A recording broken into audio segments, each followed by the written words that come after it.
Hello NEET aspirants, मैं Suresh Chaudhary, assistant director technical education Rajasthan and father of Deepak Chaudhary, जो presently AIIMS Delhi में MBBS first year का student है। आज हम टाइम टेबल की बात करेंगे कि दीपक ने कैसा टाइम टेबल फॉलो किया था, और आप भी अपने हिसाब से टाइम टेबल बना दीजिए।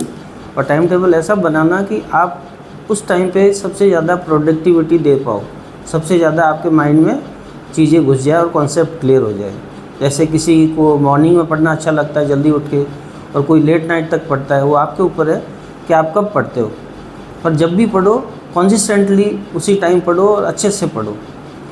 NCERT को अपने बाइबल की तरह समझना है। NCERT basic source of study material होना चाहिए आपका। और कोचिंग, भले ड्रॉपर हो या फ्रेशर हो, कोचिंग क्लास अटेंड जरूर कर लेना। उससे क्या आप डिसिप्लिन में रहोगे।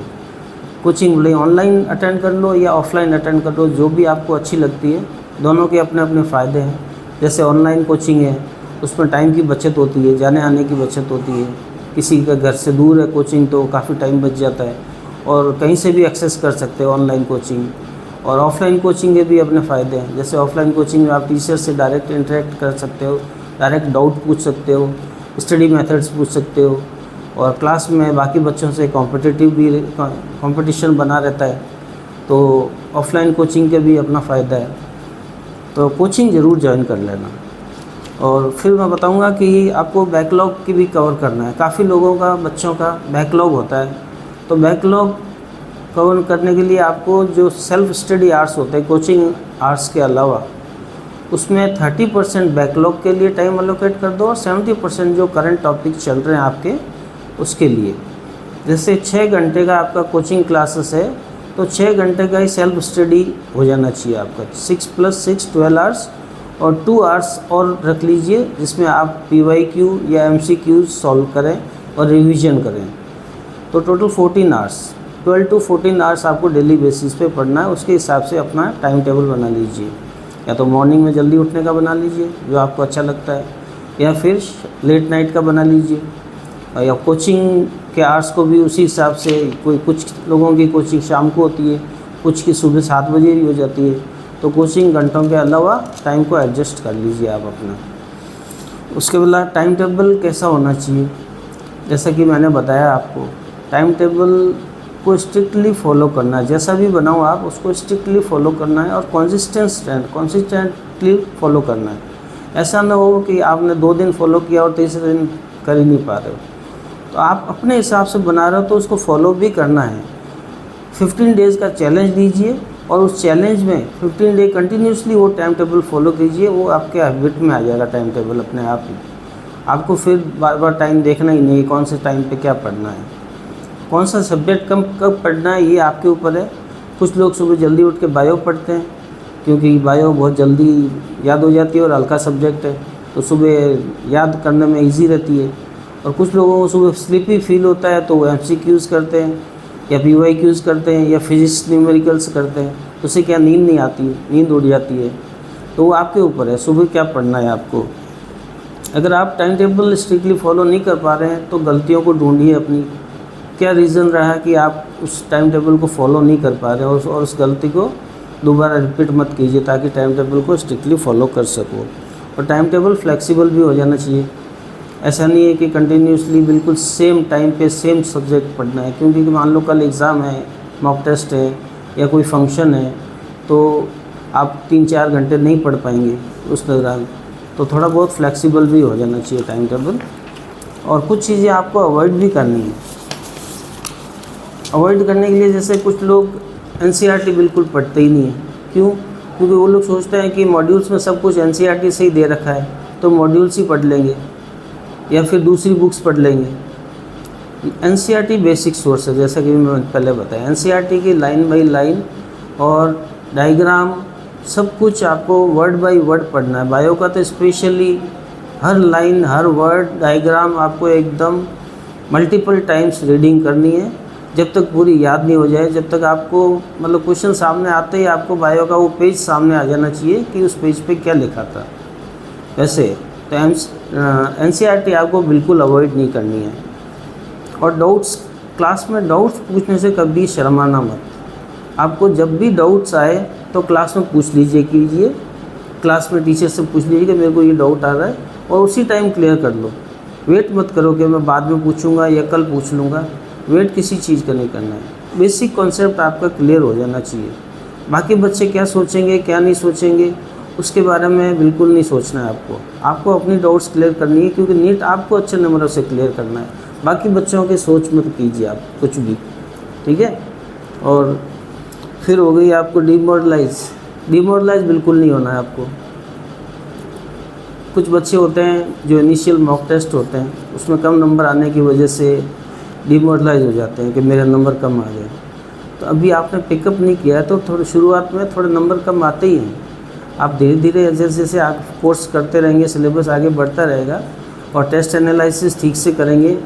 टेस्ट एनालिसिस के बाद आपने क्या सिली मिस्टेक्स की है उनको नोटबुक में लिखिए और उन मिस्टेक्स को दोबारा रिपीट मत कीजिए, तो आपके नंबर अपने आप ही बढ़ने लगेंगे। नंबर बढ़ेंगे तो कॉन्फिडेंस भी बढ़ेगा। और ज़्यादा से ज़्यादा PYQ दीजिए ताकि आपका स्पीड और एक्यूरेसी और सेल्फ कॉन्फिडेंस ये सारी चीज़ें बढ़ती रहें। और कोई भी टॉपिक ये मत सोचना कि अनइम्पोर्टेंट है, सारे टॉपिक्स इम्पोर्टेंट है। कुछ बच्चे सोचते हैं कि यार इसमें से तो क्वेश्चन आएगा नहीं, ये तो अनइम्पोर्टेंट है। नीट के लिए हर लाइन इम्पोर्टेंट है, NCERT की हो, भले मॉड्यूल्स की हो, भले एक्स्ट्रा कुछ बुक्स रेफ़र कर रहे हैं उनकी हो, हर टॉपिक इम्पोर्टेंट है। अनइम्पोर्टेंट करके कोई टॉपिक को आपको छोड़ना नहीं है। रैंडमली आपको बिल्कुल नहीं पढ़ना है। कुछ बच्चे रैंडमली पढ़ लेते हैं, चैप्टर 10 पहले कर लेते हैं, चैप्टर 5 बाद में कर लेते हैं, चैप्टर 1 लास्ट में कर लेते हैं। ऐसा नहीं, आपको शुरुआत से चैप्टर 1 से लेके लास्ट चैप्टर तक एकदम सीक्वेंस वाइज चलना है बिल्कुल।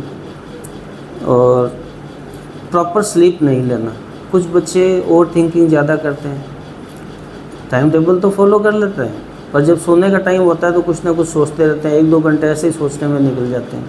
तो ओवर थिंकिंग करने से नीट क्रैक नहीं होगा और ना ओवर थिंकिंग करने से कोई फ़ायदा होगा आपको। ओवर थिंकिंग आपको बिल्कुल नहीं करनी है। और सोशल मीडिया का बिल्कुल कम से कम यूज़ करना है या करना ही नहीं है। आपको बताने की ज़रूरत ही नहीं, ये चीज़ आपको अंदर से आनी चाहिए कि मैं सोशल मीडिया यूज़ ना करूं। तो सोशल मीडिया बिल्कुल यूज़ नहीं करना है, सारे सोशल मीडिया अकाउंट्स डिलीट कर दीजिए मेरे हिसाब से। और दूसरा है कॉन्सिस्टेंटली टाइम टेबल फॉलो तो करना ही है, मैंने आपको बता दिया।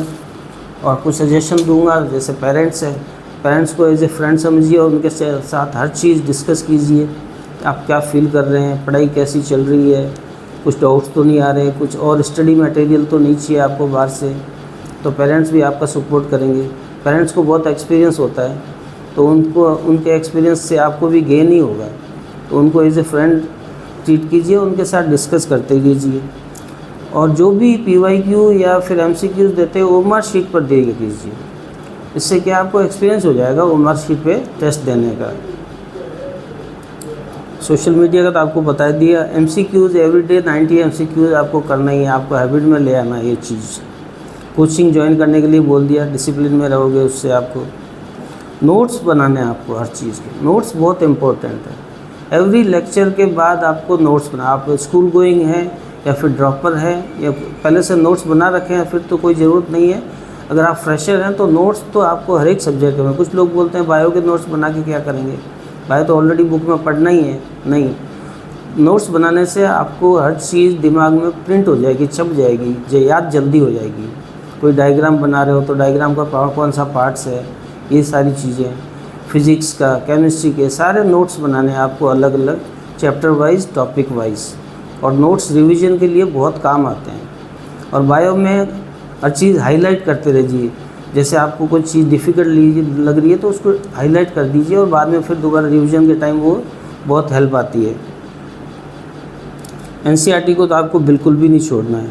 जितने ज़्यादा हो सके उतने PYQ अटेंड कीजिए और मॉक टेस्ट अटेंड कीजिए, ये बहुत ही फ़ायदेमंद है। और आपकी स्पीड भी बढ़ेगी, इससे एक्यूरेसी भी बढ़ेगी। और जब अच्छे से आप करोगे, नंबर बढ़ेंगे तो आपका सेल्फ कॉन्फिडेंस भी बढ़ेगा।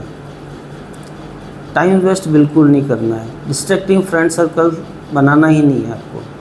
सेम नीट एक्सपीरियंस ही फ्रेंड सर्कल बनाओ और उनके साथ स्टडी मटेरियल या स्टडी के बारे में डिस्कस करो। टाइम वेस्ट मत करो। आपने अगर टाइम वेस्ट कर दिया 1 साल फिर ड्रॉप लेना पड़ेगा आपको। और 1 साल अच्छे से मेहनत की तो फिर आगे पूरा आराम ही आराम, पूरी ज़िंदगी आराम है। तो ड्रॉप कोई नहीं लेना चाहता। ड्रॉप लेते हैं तो पेरेंट्स के ऊपर भी कितना प्रेशर आ जाता है कि बच्चा अगले साल होगा कि नहीं होगा, आपके ऊपर भी आ जाता है। तो ड्रॉप के बारे में सोचना ही मत। आपको नेक्स्ट ईयर एग्ज़ाम क्लियर करना ही है, भले फ्रेशर हो भले ड्रॉपर हो। तो उसी हिसाब से टाइम टेबल फॉलो कीजिए स्ट्रिक्टली।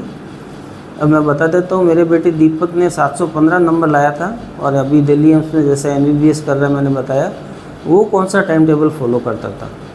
सुबह से बताता हूँ मैं ये नहीं बताऊँगा कौन सा सब्जेक्ट कब पढ़ता था, उसका जो टाइम टेबल था वो बताता था आपको। वो सुबह 5:30 बजे उठता था, मैं उठा देता था उसको। मैं खुद 5 बजे उठता था, 5:30 डेली उठा देता था। 6 बजे तक फ्रेशन अप होता था, फिर 6 से पौने 7 बजे तक वो रिवीजन करता था प्रीवियस डे का। उसके बाद पौने 7 बजे हम कोचिंग के लिए चले जाते थे, क्योंकि 7 बजे से 10 बजे तक फिज़िक्स और केमिस्ट्री की कोचिंग होती थी। 10 बजे वापस उसको पिकअप कर लेता था और 10 से 11 के बीच में ब्रेक ही रहता था। लगभग घर पे आ जाते थे हम लोग, ब्रेकफास्ट वगैरह करता था और पौने 11 फिर कोचिंग के लिए निकल जाते थे, बायो की कोचिंग के लिए। बायो डॉक्टर नाहटा साहब से करते थे, तो 11 से 1 बजे तक बायो की क्लासेस चलती थी। 1 बजे फिर मैं उसको पिकअप कर लेता था। फिर 1 से 2 के बीच में लंच और ब्रेक ही रहता था। फिर 2 से 3 फिर वो पढ़ाई करता था। क्या पढ़ता था वो मैं नहीं बता पाऊँगा। फिज़िक्स भी पढ़ सकता था, बायो भी पढ़ सकता था, हो सकता है जो आज कोचिंग में पढ़ाया उनका रिवाइज़ भी कर रहा हूँ। तो 2 से 3 पढ़ाई करता था। फिर 3 से 4:30 बजे तक वो सोता था, क्योंकि रात में थोड़ा वो कम सोता था, इसलिए दिन में 1 से 1.5 घंटा वो आराम कर लेता था।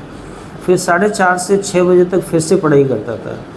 PYQ पे उसने बहुत ज़्यादा जोर दिया था, ये पहले ही बता देता हूँ मैं। PYQ और मॉक टेस्ट खुद डाउनलोड कर करके अलग अलग टेस्ट इंस्टीट्यूट्स के पेपर वो खुद सॉल्व करता था बैठ के। मैंने कई बार खुद उसको देखा है। फिर 6 बजे से 6:30 या पौने 7 बजे तक वॉक के लिए चला जाता था, या कभी साइकिलिंग के लिए चला जाता था। पौने 7 वापस आके 7 बजे से 8:30 बजे तक फिर से पढ़ाई करता था। रिवीजन हो या फिर नोट्स बनाना हो, सब कुछ लिख के ही करता था वो, क्योंकि पहले उसने गलतियाँ की थी, उसकी वो सारी गलतियाँ उसने दोबारा दोहराई नहीं। सब कुछ लिख के ही याद, सारे नोट्स करीब 30 से 40 नोटबुक्स नोट्स की भर गई थी। मैंने एक वीडियो में डाला भी है उसके नोट्स वगैरह। तो फिर 8:30 लंच डिनर का टाइम हो जाता था। 8:30 से 9:30 बजे तक डिनर और टीवी वगैरह, हमसे बातचीत वगैरह करते थे, आपस में इंटरेक्शन भी करते थे। हम भी पूछते थे पढ़ाई वगैरह कैसी चल रही है। हमारा ऐसे फ्रेंडली व्यवहार रहता था उसके साथ, ऐसे फ्रेंडली ट्रीट करते थे हम भी, और वो भी हमको ऐसे फ्रेंडली ट्रीट करता था। फिर 9:30 बजे वो अपने रूम में चला जाता था। फिर 9:30 से 12:30, 1, 1:30 जो भी उसका गोल होता था पर डे का, वो अचीव करके ही सोता था। भले 2 बजे या 2:30, कई बार मैंने उसको 2:30 बजे तक पढ़ते हुए भी देखा है। तो मैं कभी उठता था रात को तो फिर उसको बोलता था, बेटा सो जाओ अभी, सुबह वैसे ही 5:30 बजे उठना है तो जल्दी सो जाओ। कहाँ पापा सोता हूँ। फिर वो पता नहीं कब सोता था। मैंने तो उसको कई बार 1:30-2 बजे तक पढ़ते हुए देखा, सॉल्व करते देखा। रात को कुछ ना कुछ सॉल्व करता रहता था वो। हो सकता है PYQ सॉल्व कर रहा हो या कोई टेस्ट सीरीज़ का मॉक टेस्ट सॉल्व कर रहा हो। नोट्स भी बनाता था, सारे नोट्स बनाए, हर एक सब्जेक्ट इंक्लूडिंग बायो के नोट्स बनाए उसने। नोट्स बनाने से बहुत फ़ायदा, आप भी नोट्स बना के देखिए और फ़ायदा आपको नज़र आएगा, हर चीज़ आपके माइंड में छप जाएगी। तो यही सजेशन है मेरे, और ज़्यादा कुछ है नहीं। और आपके पास अगर कोई भी डाउट्स हो तो मुझे कमेंट करके पूछ सकते हैं, या मेरा टेलीग्राम चैनल है मैंने बना के रखा है, जिसका लिंक मैंने यूट्यूब पे डाला हुआ है, उस पर भी आप अपना डाउट्स पूछ सकते हैं।